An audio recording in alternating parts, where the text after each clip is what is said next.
We are now in public session. Apologies have been received from Deputy Maurice Quinlivan.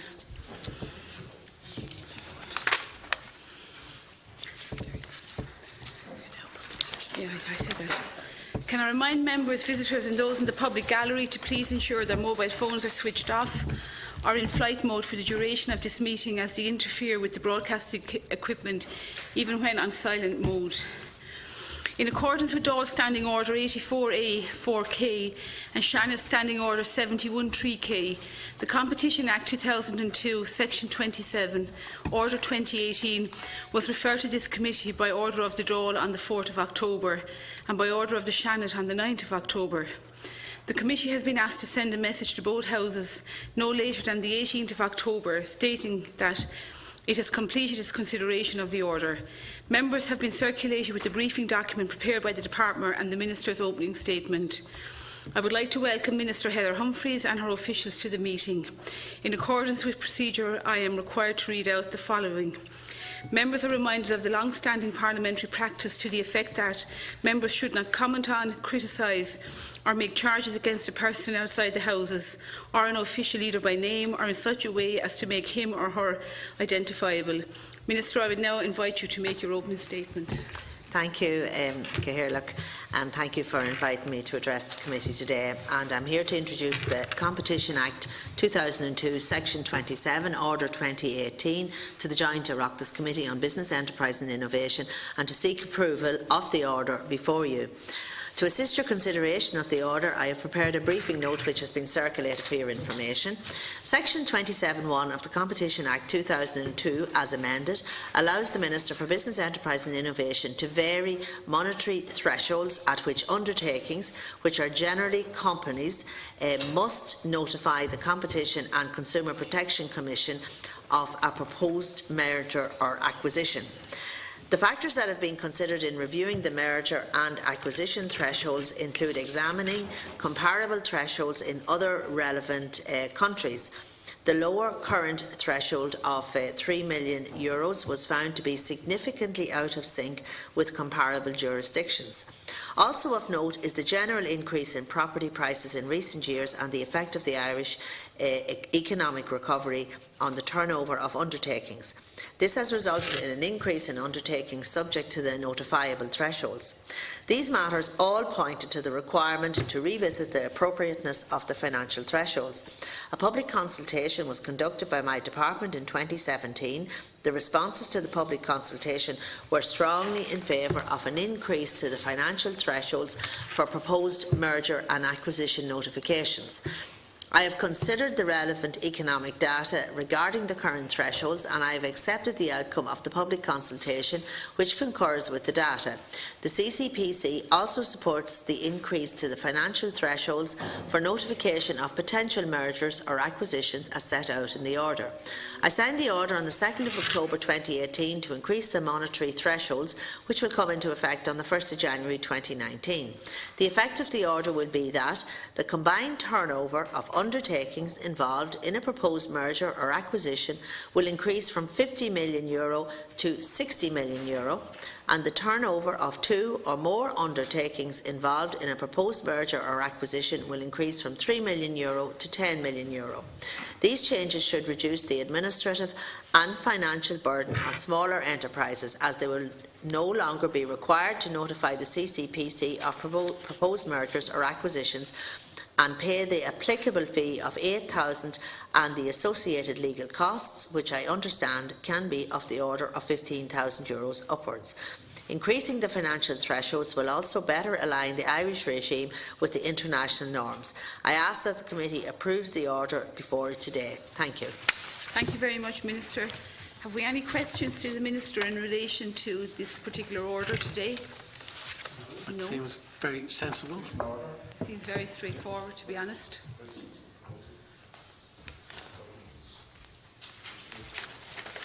Have you anything further to add, Minister? Are you happy? No, I'm very happy, thank you. Taking action, as Deputy Kelleher has already pointed out, anything that reduces costs to small business and business generally is to be welcomed, and this does that. So, Minister. Okay, so this completes the Committee's consideration of the Competition Act 2002, Section 27, Order 2018. The Clerk to the Committee will convey the following message to the Clerk of the Dáil and the Clerk of the Seanad. The Joint Committee on Business, Enterprise and Innovation has completed its consideration of the Competition Act 2002, Section 27, Order 2018.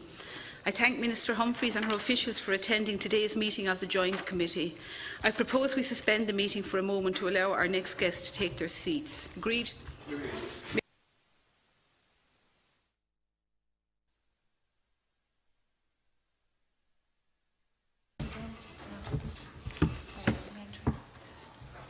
Possible opportunities for scientific and economic advantage to Ireland by joining CERN.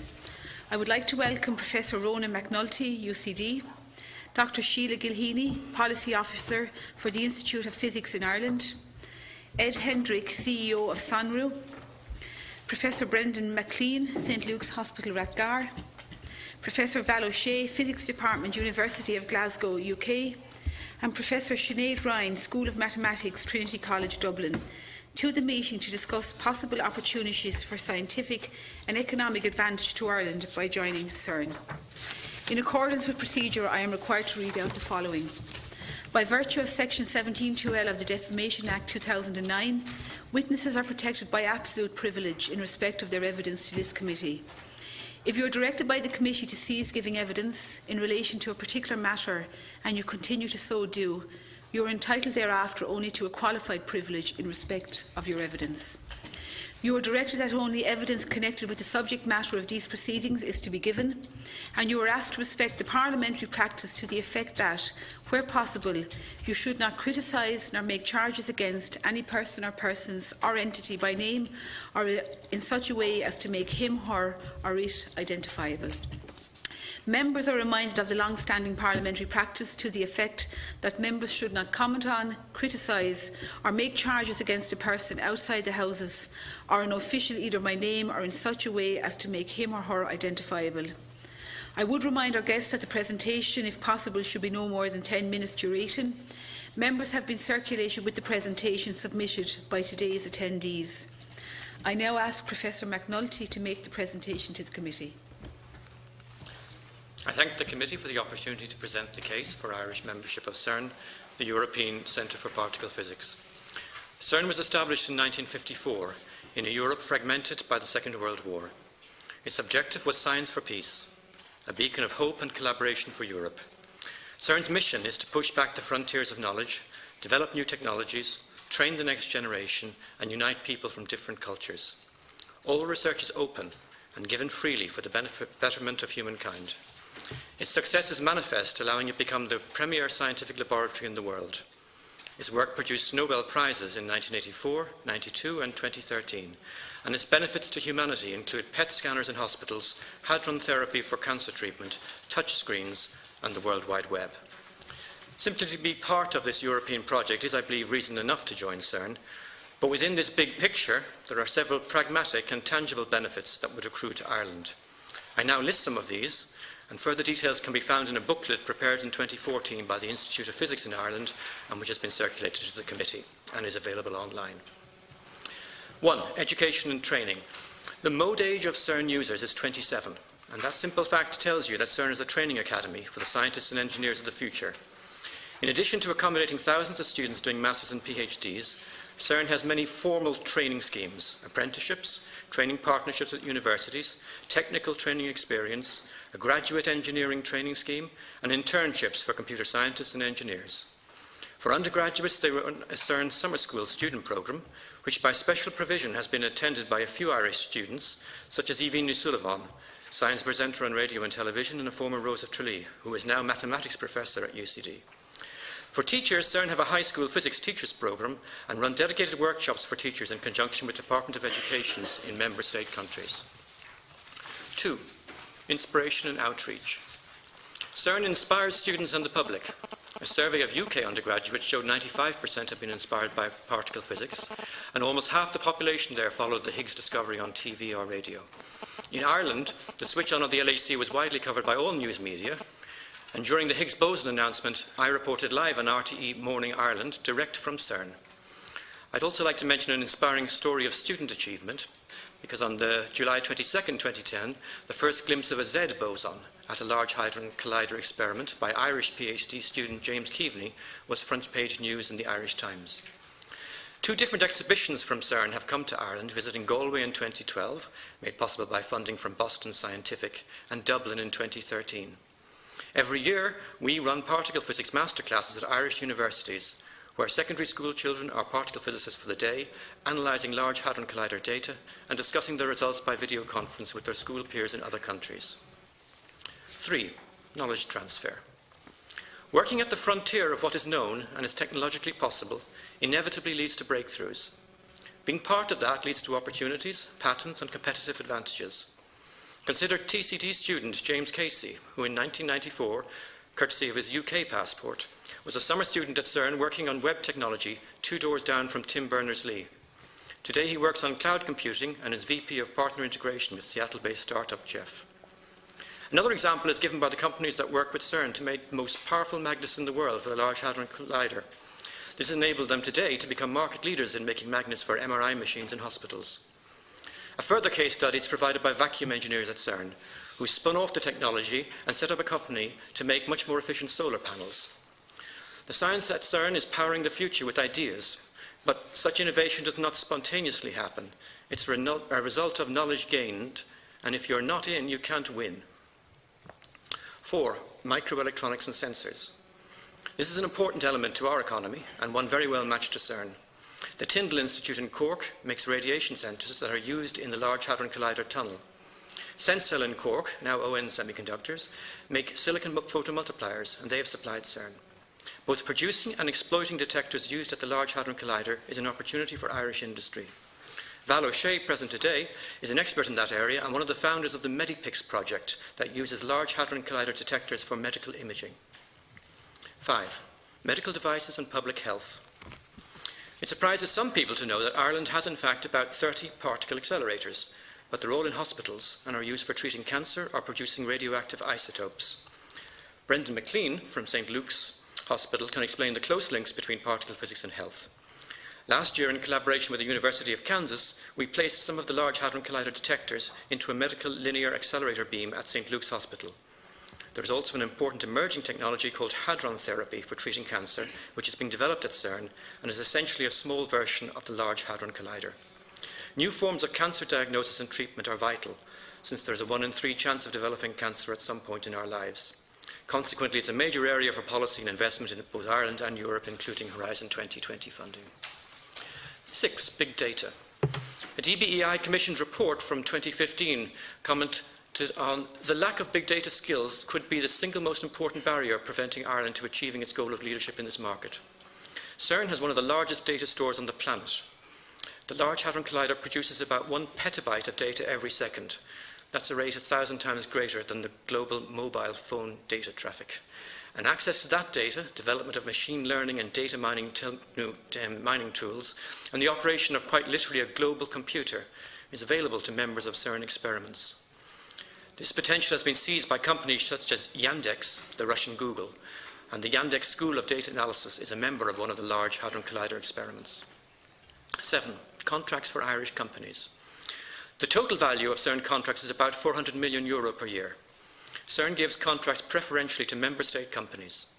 By not being a member of CERN, companies, including multinationals, making products in Ireland are at a competitive disadvantage compared to their competitors or their own subsidiaries in other countries. Irish companies with unique products have won CERN contracts in the past, including microelectronics companies like Senscell, Tyndall, Maxim Integrated, software companies like Microsoft, Symantec, Synopsys, and SMEs like Social Talent, Agtel and Sonru, whose founder and CEO, Ed Hendrick, is here today and can tell you about his experience of developing an innovative product and working with CERN. It's worth pointing out that CERN contracts are not just in science. Companies can bid for accountancy services, translation, such as provided to CERN by Nations Language Training in Cork, and even beef and dairy for the restaurants. 8. Internationalism. Today, both science and the economy are global. As is becoming increasingly apparent, isolationism is regressive and has negative economic impacts. Making connections and working together is vital for success. Furthermore, with Brexit looming, closer ties to continental Europe are essential. CERN stands for collaboration and is a channel to foreign markets. A 2014 OECD study on the impact of large research infrastructure identifies several unique features of collaboration at CERN, including the richness and productivity of the network due to the open nature of the working environment of CERN, and socio-economic results such as the revitalisation of Central Europe following the end of the Cold War, and the development of an advanced, extremely sophisticated form of cancer therapy. Moreover, CERN is associated with over €350 million of Horizon 2020 funding, with a success rate of 35%, well in excess of the average of 12%. By not being members of CERN, we make it difficult for Ireland to access this additional funding stream. 9. Reputation. Only a few sizable European states are neither members nor associate members of CERN. Earlier this year, Lithuania became associate members. The map that is in the handout and is available to the committee shows the relations between CERN and European countries. Within Europe, only Ireland, Moldova and Bosnia have no formal agreement at all. India and Pakistan are associate members, while non-European countries like Australia, China, US, Russia, Iran, Canada, Argentina, Korea, Mexico, Saudi Arabia, South Africa, to name but a few, all have collaboration agreements. It's also notable that during the financial crisis, Greece remained in CERN because they saw it as a means to recovery, citing the spillover effects of technology and valuing the human network. Our non-membership seems at variance to promoting a knowledge economy in Ireland, and quite apart from the issue of contracts, it may affect our reputation as a destination of choice for high-tech companies. I've presented 9 strands where joining CERN could lead to significant benefits for Ireland. The bottom line, as ever, is how much does that cost? The price tag is from €1.3 million per year and can be increased or stopped without penalty, giving great flexibility for policymakers. This is at the lower end of a typical SFI Research Centre grant, or equivalently a single cup of coffee for all higher rate taxpayers. More importantly, though, this is not money that is given away. Rather, it's committed to Irish nationals, Irish science and Irish companies. Roughly speaking, 1/3 of the money is spent on university students, teachers, scientists, engineers and computer scientists from Ireland who receive training or placements at CERN. 1/3 is spent on fellowships and staff positions for Irish nationals to work at CERN and transfer that knowledge home. 1/3 is spent on Irish products through contracts. Thus, in a very real sense, this money is spent on Ireland and is invested in the country and in the country's future. The DBEI Innovation 2020 strategy, published in 2015, sought to bring Ireland's R&D intensity to 2.5% of GNP by 2020, with increased investment in expanding Ireland's participation in international research organisations, including CERN. With gross expenditure on R&D currently running at 1.2% of GDP, we have more to do to increase our impact. Investing in science is an important part of growing the economy and of building resilience to future shocks. Joining CERN with its high-tech opportunities and global connectiveness is an attractive and cost-effective investment for Ireland. The impact of CERN membership extends from the Department of Business, Enterprise and Innovation to the Departments of Education, Health, Finance and Foreign Affairs. In short, CERN is an organisation of which membership will benefit the entire country. Thank you very much, Professor McNulty, for a very comprehensive and, I must say, interesting submission. We're going to take questions now from the members, so I'm going to start with Deputy James Lawless. Thank you very much, Chair. I want to welcome the delegation. It's great to have you in with the committee today. And thank you, Ronan, Professor McNulty, for a very comprehensive overview of CERN and the benefits that it would entail. I was fortunate enough to travel with Professor McNulty to CERN earlier this year. We had a very productive, I think it was 2 days at CERN, and meeting with the academics there and the researchers there and the technicians there, and I certainly learned an awful lot more about it from that occasion than I would have done previously. And also want to acknowledge Professor Emmanuel Sismisis, who came over from CERN to Dublin, met with myself and Professor McNulty this summer as well to, I suppose, to explore the case for Irish membership. I think Professor McNulty has really clearly and powerfully outlined the many benefits that would accrue for Irish membership. And I think you've covering under 9 strands. I think that you cast quite a wide arc.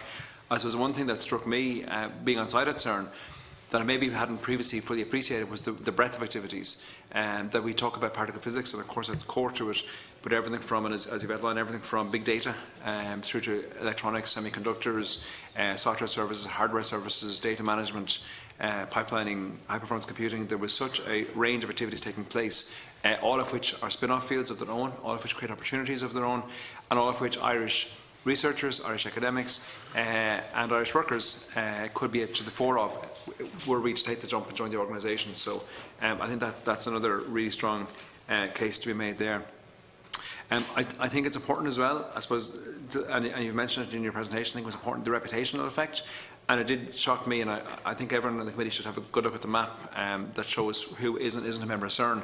And as Professor Manolti has outlined, there's only 3, I think, within the European Union: Moldova, Bosnia and ourselves are within Europe that aren't members. You know, we see countries that are sometimes considered to be more or less developed rather than ourselves, and when we look at the list, they're all members, or associate members across the world, including the developing world. So I think that's quite stark, and I think that really it's something that we need to address post-haste.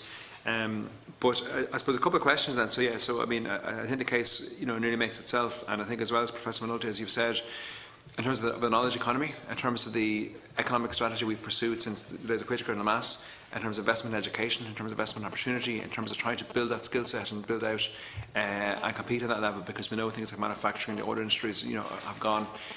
So I think joining CERN again ties into all of that kind of knowledge economy based intellectual capital that we've been trying to nurture for 40 years at this stage. So I think it's a continuation of that and really makes a lot of sense in terms of everything else we're trying to do. But just 2 questions, I suppose, that come up. I think it's important, I suppose, just to get them on record as well, just to understand, and maybe just to tease them out. The first is the cost, because this does come up, and as recently as the budget last week, when CERN was being discussed, and I would have made representations, and others would have made representations, and had the discussion with the relevant minister and senior minister, and cost is sometimes held up as being an obstacle or barrier. And I suppose just maybe we might come back to them. Maybe Professor Manolti might just set a line, because as I understand it, there are a couple of different price tags. You can go higher, you can go low, depending on your level of readiness. And I think for 1.3 million, you can get pretty much most of the benefits. And there's no, I think it's worth saying as well, my understanding is there's no commitment, there's no timeline. You can stay, you can join at the very base level, and you can stay there for as long as you want, be that 5 years, 10 years. If you wish. 3 million. 1.3 million. 1.3. 1.3. Yeah, I think it's, I think that's my. Let's just confirm that, but I think that's my understanding. So for 1.3 million, you can, and there's no commitment to advance from that if you're not in a position to do so. So maybe the Professor might just confirm that. And the other thing is the multiplier effect, because again, I know, and I suppose the best comparator is the European Space Agency, which I also visited, I think it was last year at Minister Halligan, and I think it's 7 to 1 is sometimes used as a multiplier effect there. So for every euro invested, you get €7 back. I know the European Southern Observatory, there's a multiplier effect as well, and I understand with CERN there's a multiplier. So for I think it's important again to state, my understanding is for every euro that goes in, it's actually not a case of handing over money, you know, a price tag to somebody else. It's actually a case that money comes back, and actually comes back in a multiple. So maybe you might just elaborate a little bit on that point as well. So I suppose the cost, and then in terms of the multiplier effect, in terms of direct benefits to Irish businesses and academics, that would be great. Thank you. Just before you answer there, if I could just come in also, in a written response to a parliamentary question in July of 2018, the cost of full membership of CERN was put at approximately 15 million.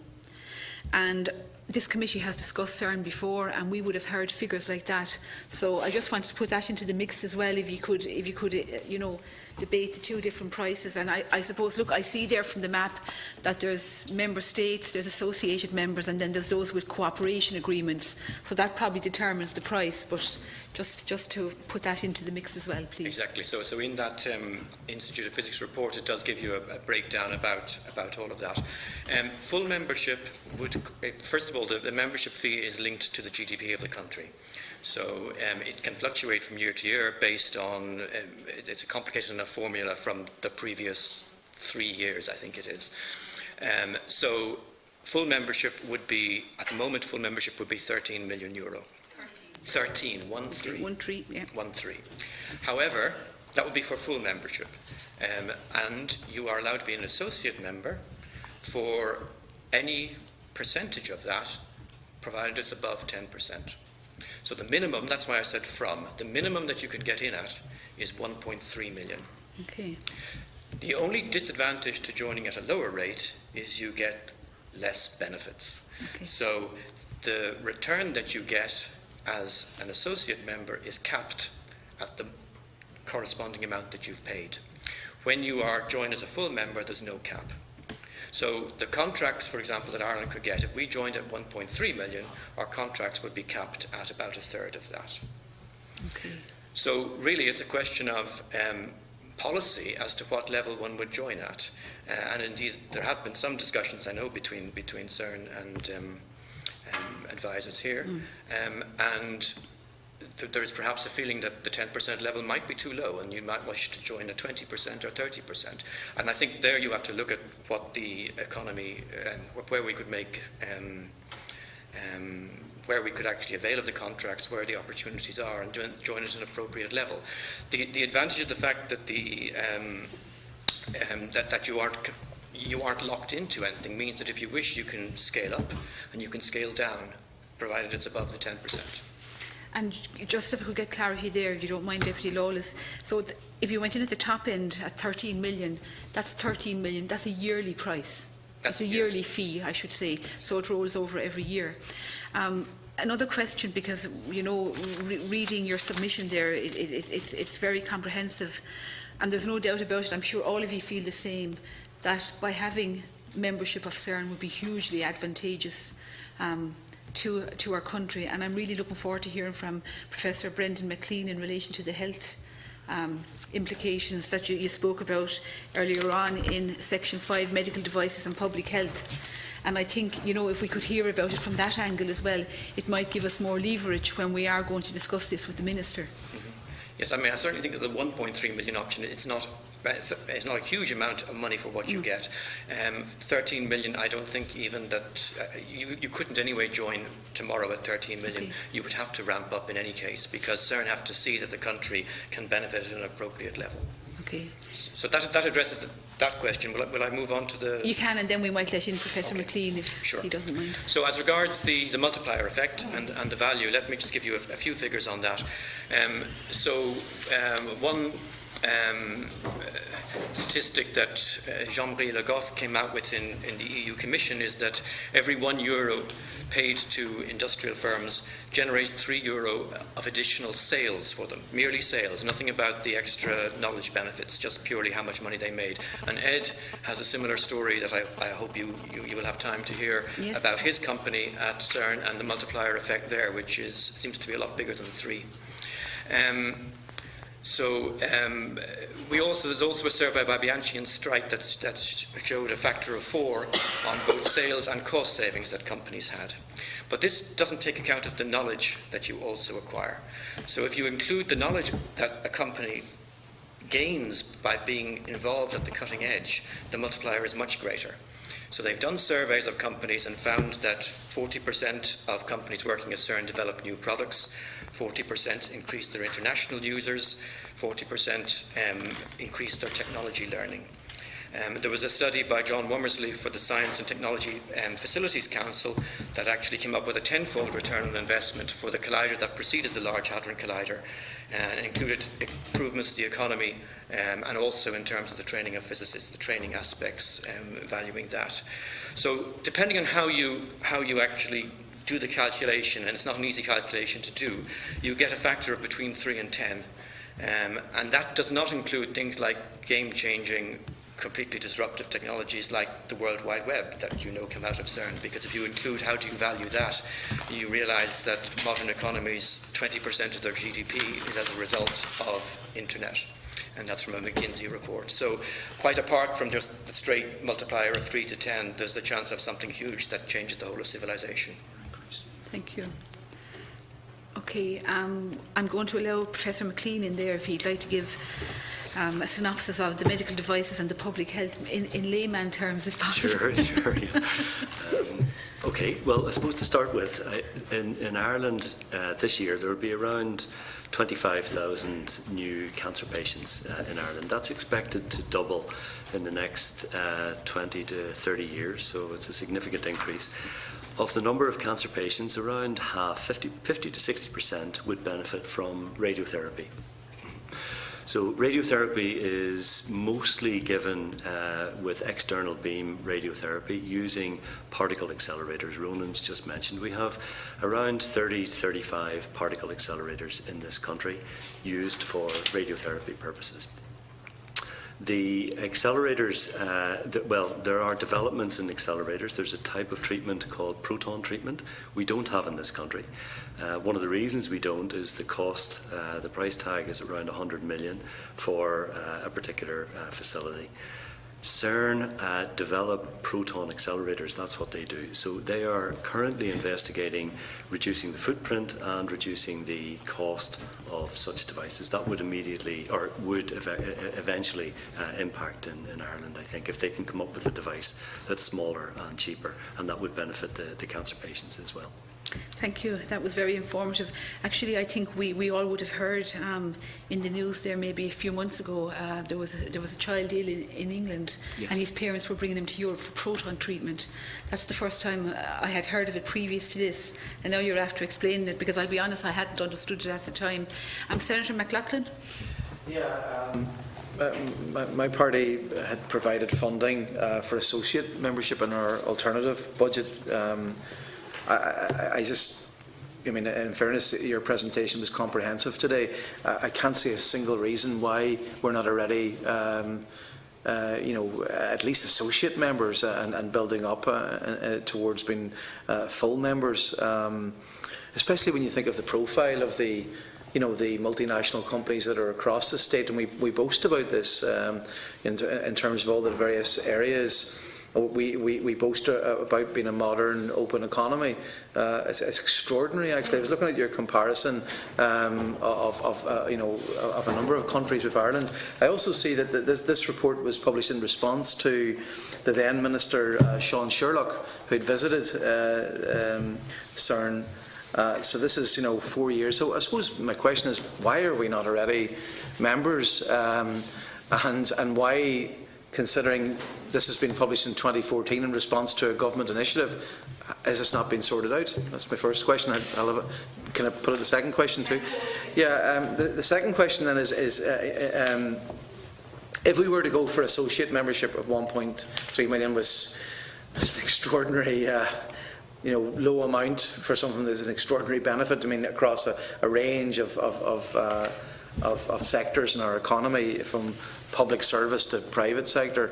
I mean, just explain to us, you've sort of began the process that you would really start in an associate level, perhaps a 20% contribution, and then scale up. So that just maybe gives a bit more information about that. But it appears to me to be an absolute no-brainer that we would immediately move to the 1.3 million 10% contribution and get involved and take it from there. But anyway, just if you could deal with my questions on that basis. That's everything, Chair. And if any of the other guests would like to come in at any time, feel free. Well, for your first question about why we aren't a member, I think I just throw that back to you. I have no idea why. It does seem to me a no-brainer when you look at the benefits, and when you look at the fact that that money that is spent on Ireland. It's not like we give this money to Switzerland. It's for us, and it's for our future. Especially when you look at when we had the downturn in the economy, countries that had invested more in technology did better during that downturn. So we're investing in our futures. So I honestly can't answer your first question.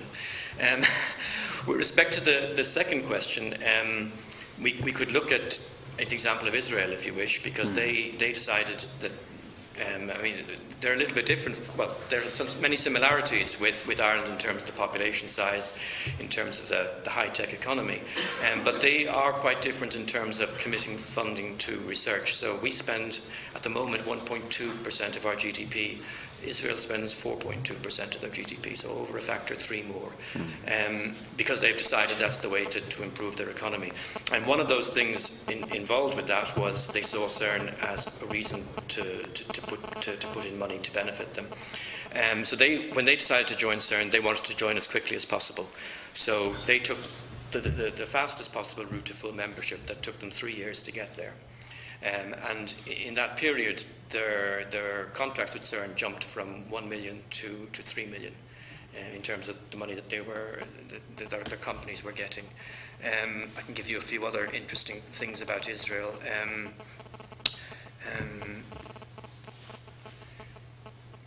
Yes, I mean, one of the things that they got very involved with was trade fairs. So they actually had a trade fair that I think Val actually attended in Weizmann Institute, and in turn they invited Israeli companies to come to CERN, and so they had created this synergy, this environment where business was talking to CERN, to the scientists, and creating a very vibrant hotbed to spearhead different projects. They had 1 or 2 teachers that used to visit CERN until they became full members. The year that they became full members, 40 teachers came, and that they were educating those teachers on the latest technology and letting them go back and teach in the schools. They had about 20 school kids going to CERN per year before they joined. Now they have 200 per year coming. And then they also have places for the summer students, undergraduates, to come to CERN, and they have a few students, 3 or 4 students each year going around, and including 25% of the students that come are Palestinians. So there's an example of kind of CERN really not just doing the science, but also the world peace, because scientists see things, they judge you based on your science and based on the common goal of understanding the universe, not on your politics. And they have now 30 PhD students working at CERN every year. So that's just an example of how they took that decision and they ramped up as rapidly as possible. But it's a policy decision, and I'm not sure that that's the model that Ireland wants to use. Ireland may wish to go in at 10 or 20%. They might see that we fulfil our complete quota of contracts, so we want to up the amount. That's fine, then we do. You might find that you don't fulfil the contract, that quota, so you might want to lower the amount. But you have that flexibility, so it doesn't hurt. Thank you. Just a brief follow-up, but just it follows on from that. I mean, you made this submission, you know, I've just glanced through it there, obviously very impressive across a number of headings, but like, what level of engagement are you having with the department and government? I mean, did anybody give you feedback on what they thought of the submission, or did they talk about why they haven't done this? You know, it's absolutely extraordinary when you look at your submission today, and this from 2014, 4 years ago. I'm not trying to. I suppose I'm not trying to provoke you into some sort of. But it's really like, I'd like to know what department officials met with you on the back of this submission, and what reason they've given for not taking this through after 4 years. I can't answer that, but I would hope that you would be able to make a recommendation that this could be followed up and we could move forward on it. Okay, so I'll invite Mr. Hendricks in now. Mr. Hendricks is the CEO of Sonro. So you might, did I pronounce that correctly? Yes. So you might give us your experience, please, because all of that will help us. Yes. The more we hear, it'll help us make our submission. Mm-hmm. Okay, so I'll go back a few years just to set a little bit of context. So we're a Wexford technology startup. We started building a product in 2007, 2008, and we launched in 2009 in the Irish market. At the end of 2010, we raised some seed funding. And with that funding, we wanted to expand into Europe. Our first port of call was to go into the UK market. It sounds very easy to just go into the UK market and start winning business, but our first thing we did was we presented at a trade show in Birmingham, and we were very lucky to meet the head of recruitment at CERN at that conference. And a few weeks later, they started trialling our software, and they actually became our first customer outside of Ireland, our first export customer. We would never have looked at Switzerland in the early stages of exporting, but it's become one of our strongest markets now in Europe, purely because of that first client, CERN, that we started working with back in 2011. CERN, I suppose one of the major advantages of working with CERN has been their willingness to share what they learn at CERN. And that's been a massive plus that we found, that they've been so willing to share with other companies in Switzerland and around the world their experience of using our product. And to give you one really strong example of that is when back in 2011, they'd been using our product for maybe 6 or 9 months. And they invited the recruitment team at Nestlé, who were based in Vevey, headquartered in Vevey, to come to CERN to meet the recruitment team, to learn how they were using this new product, this new interview product that they've been working with for 6 or 9 months. And as a result, Nestle quickly became a customer. So there was a massive network effect from working with them. Another thing that has made a huge difference to us has been, I suppose, the willingness for CERN personnel to speak at conferences and promote the different products that they're using, explain to peers at conferences how they're using Sonru, which has also led to a lot of new customers coming our way based on their recommendation. So from a business perspective, we've had huge benefits from working with CERN. Building credibility is one of the toughest things you have to do as a new company launching a new product into any market, let alone an export market. And to have that stamp of approval from such a wonderful organisation just makes a huge difference and can really accelerate that process of winning business. And that's what we're all about, is just winning business. So from our perspective, it's a no-brainer as well. One of the challenges that we've had was the fact that we're not a member. It makes it a little bit more difficult to actually become a supplier of CERN. And because back in 2011 there was very few competitors of ours in the market, we were a very new, innovative product. We didn't have much competition, and CERN didn't have too many options but really to work with us. But as our market has grown and matured and we've had more competitors coming into our space, there's more options for CERN. And there's certainly more options from their member states and associate member states. So it's a threat to us. And it would be, a huge challenge for us if we were to not be working with CERN and, benefiting from all that it brings. And if I could just ask, do you feel it would have led to an increase in the amount of staff you employ by being associated with CERN? Of course, yes, yeah. So if we go back to 2011, we were probably 10 people. We're about 60 people now. Fantastic. So we've grown a lot, in the space of 6 or 7 years, really. And James Purvis, head of recruitment at CERN, has taken calls from potential clients in Australia, at awful hours in the morning. They're willing to do that. They've been incredible advocates for what we do, and that makes a massive difference. It's very hard to buy that. You can go and spend millions in advertising and you still won't get that effect that a reference customer like CERN would be able to provide for you. Thank you. We're after hearing from a medical point of view, from a business point of view, so maybe Professor O'Shea might give it to us from an academic point of view. Okay, I'm a technologist, so my interest is in developing technology, not just for high-energy physics, but for a whole range of applications. So I'm working with Brendan on aspects of medical imaging. What I would like to stress, which I probably hasn't come up enough, is this thing of the hit rate of CERN for EU funding. So they get 35% versus an average of 12%. Now, I'm a vice chair on the physics evaluation panel for a number of different funding instruments, and I see these projects that come in, and they have access to the best expertise because they know all of the people. It's an international thing. They have expertise in putting together proposals, and they get a hit rate of 3 times more. So by Ireland being a member of CERN, we would also have access to this sort of thing, and this would increase EU funding to this country quite considerably, in my estimation. Okay, the aspects of technology, by working at CERN, and I worked at CERN for 6 years, and then went to Glasgow, but I'm still able to access technologies through them that I cannot find anywhere else in the world.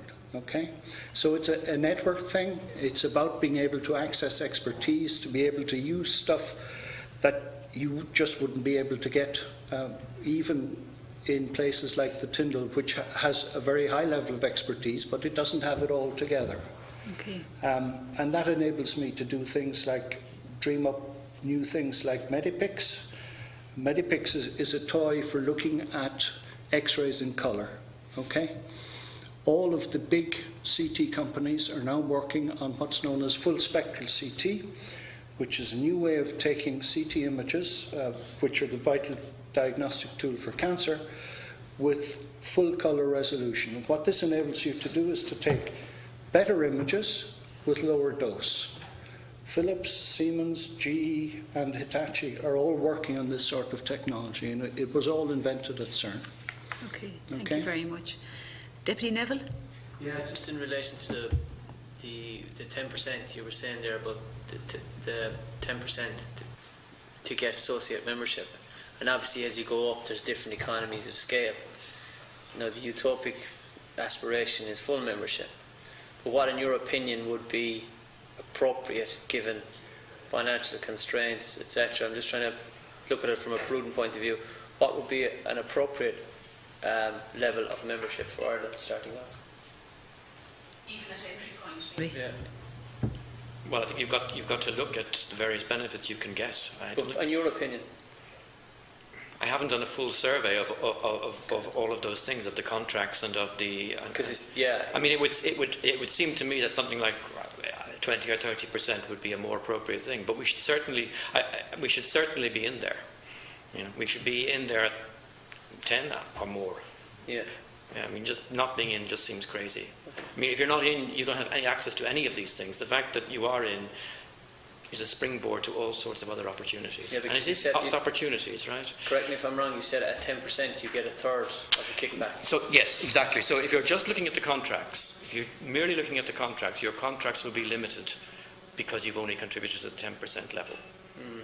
So if you're just purely focused on how much money can we get in terms of contracts to provide services or equipment. So that'd be above, if it's 1.3, that would be 400,000, right? Exactly. So you'd be somewhere around about 400,000 euro. You wouldn't be able to get any more than that from the totality of all CERN contracts in a year. They would cap you at that. Right. So I think if you're just purely looking at that aspect, then you would see, well, what can Ireland provide? What are we likely to be able to provide? And then you'd set what level you want to go in according to that. But I think there's an awful lot more than just that. There's also all the education aspects, there's the training aspects. There's just interested to see what you get at 20%, 30%, because it's not 1/3 for each. It's economies of scale, is it? No. I mean, if you were to pay, for example, if you were, instead of paying 1.3 million, you paid 2.6 million, which is twice that, then you would be capped, instead of being capped at 400,000, you'd be capped at 800,000. Oh, so it's 1/3 as you go up all along. It's prorated. It's all prorated the whole way up. The only place that is not prorated is if you're full members. Then there is no cap on how much you can get. The other advantage of being full members is that you actually have a voice on the council. So now you are actually dictating the policy of CERN itself, and you have a voice on a European and on a world level in terms of what physics is done. You don't have that seat on the council unless you pay the full membership. But you also need to factor in the multiplier. So you get 800k in direct contracts back, but then there's a multiplier which in Ed's case is 20, in his case. Mm-hmm. There's another aspect actually to the contract situation with CERN. So for full members, they try to make sure that every country gets something back is really what they do. So they aim for a return coefficient of 0.9, where they're measuring how much you put in versus how much you get out. And actually, well, Switzerland does very well, as you might expect, simply because they're there. But if we look at smaller countries, similar to ourselves, Hungary, Portugal, for example, they would have return ratios about 1.3, 1.1. So they're actually doing better in some cases than larger countries, even better than the UK, for example, simply because they're smaller, they're agile. They're not putting that much in the first place, really, in comparison. But because they have, very frequently, these would be countries that would have niche businesses that are well suited to what's going on there. So maybe coupled with their own tax policies, etc., would be a I think what you'll find is that CERN work very closely with its members. They actually want to do, they want their members to do well, so they work closely with them to try and see how can we help.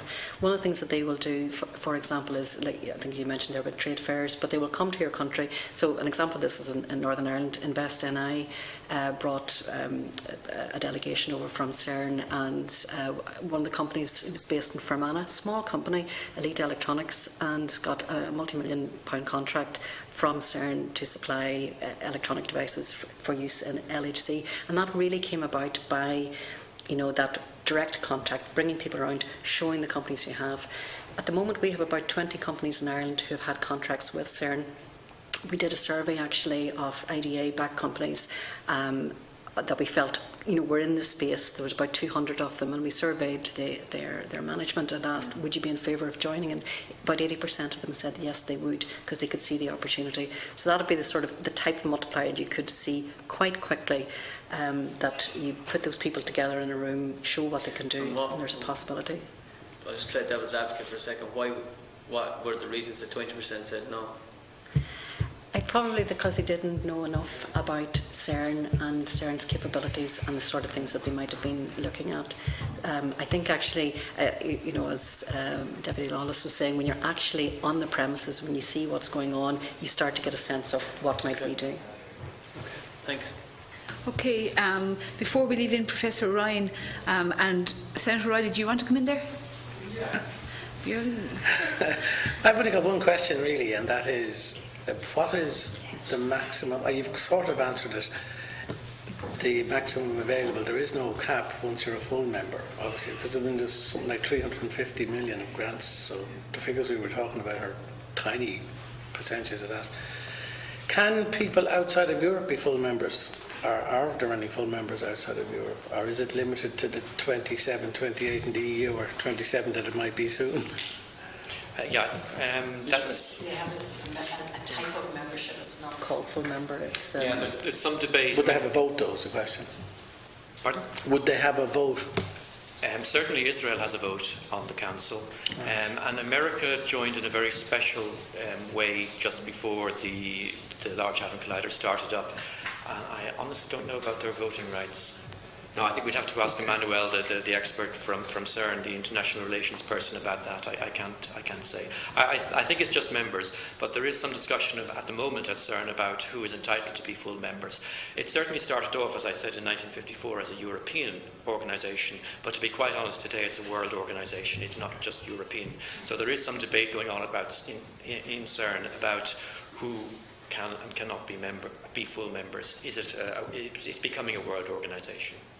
Okay, then my only comment is that whatever about us not having a sense of it before, now we have a very clear sense of it and the value of it and the hidden value, the unseen value in terms of networking, education, opportunity and multipliers, let alone the hard and fast side of things, which is jobs and opportunities that they present. So certainly from my point of view, I'd be very supportive of it, and my understanding is, and I don't know if I'm wrong here, but I thought Minister Halligan was very supportive too. So I would hope that we would manage to convince the powers that be to take a sizable piece of the action and build up from there, as you suggested. Anytime Mr Halligan came before this committee, he was supportive of it, but the cost was always raised as a factor. Can I ask a question? Is there any disadvantage to us as a country as being a member of CERN?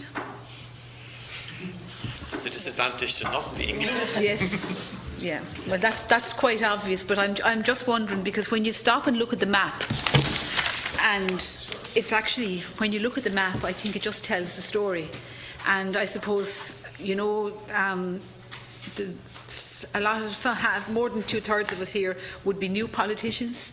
That came in the last all, and 2 other members would be here longer. And I'm just, you know, I suppose we've had discussions on CERN, but we've never had such a comprehensive discussion.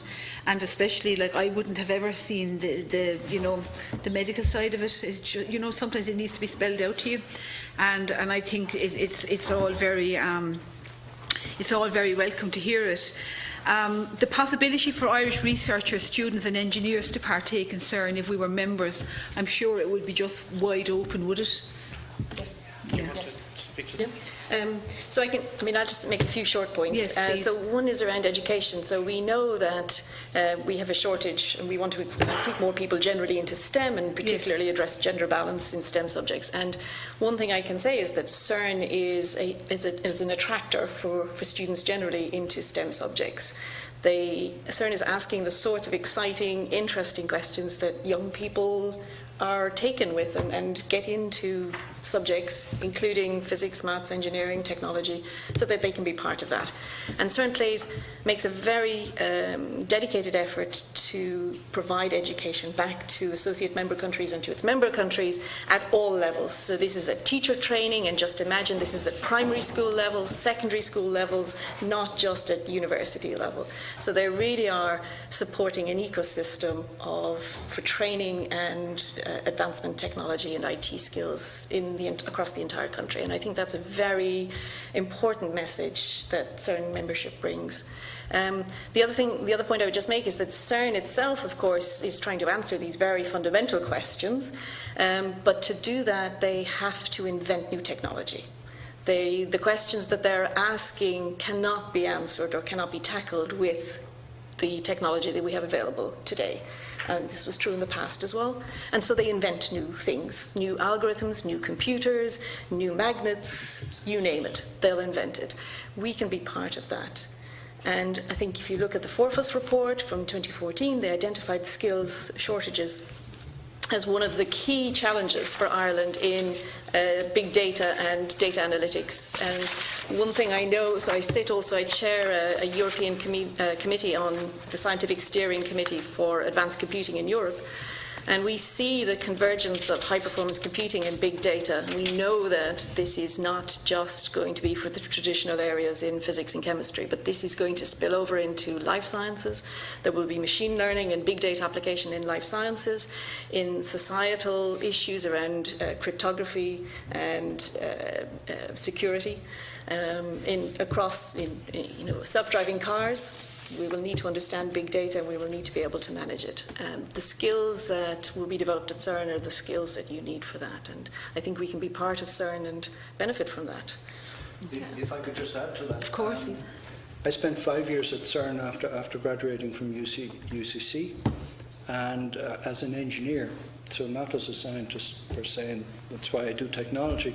And when I went there, it was like being a child in a sweetie shop. It really was, because they have all of the technology. Yeah? So you pick and choose where you want to go, what you want to learn. You learn a whole new stuff. So as a young engineer starting off, there was no better place that I could have gone to in the world. Yeah? Yeah. With membership, we can avail of internships for engineers and computer scientists. They can go out there and be trained. We can send them there. So yes, it's important. It's not just for the physicists, for the theoretical physicists or the experimental physicists. It's across the entire range of skills that allow them to do the job they're trying to do. And I suppose just before we conclude, there's no doubt about it, your passion and your enthusiasm. I have to say, we're after having a lot of presentations here, but it has been so positive. Mr. Hendricks, just to go back to you again, I'm sure there's plenty of other companies throughout Ireland would have a similar story to tell. The positives of membership of CERN, yes. What it would mean to their companies. Absolutely, yeah. I think if this was opened up to, right across the board, that they were willing, they were able to submit tenders for projects at CERN, it could mean, a lot of new business for businesses in Ireland. Social Talent is a good example. They were included in the opening notes of a company from Dublin that we introduced to CERN. So we've been working with CERN for a couple of years. Social Talent had started up and were growing, and we felt that it could be of great value to CERN to work with Social Talent, and we provided the introduction, and because of that recommendation, they really valued it and started working with them very quickly. So that network effect is vast. The potential of it is huge. Okay. Any further comments or questions before we... Senator Davitt? Just briefly, and sorry, I got caught up in another meeting there, and I missed your presentation most of it. I did see a little bit of it on the screen, but no more than, and I know James here has been a great spokesman for us, and certainly on your behalf, and I'd certainly be supporting James' sentiments and the few words he said earlier on here today. We're certainly think it's a progressive step, and it'd be very regressive not to be involved from our own point of view. So keep up the good work. Thank you. Any further comments? Just want to thank him, and I suppose because I was over with Professor McNulty, so I want to thank for that opportunity to CERN and Professor McNulty yourself for inviting me and having me over that day.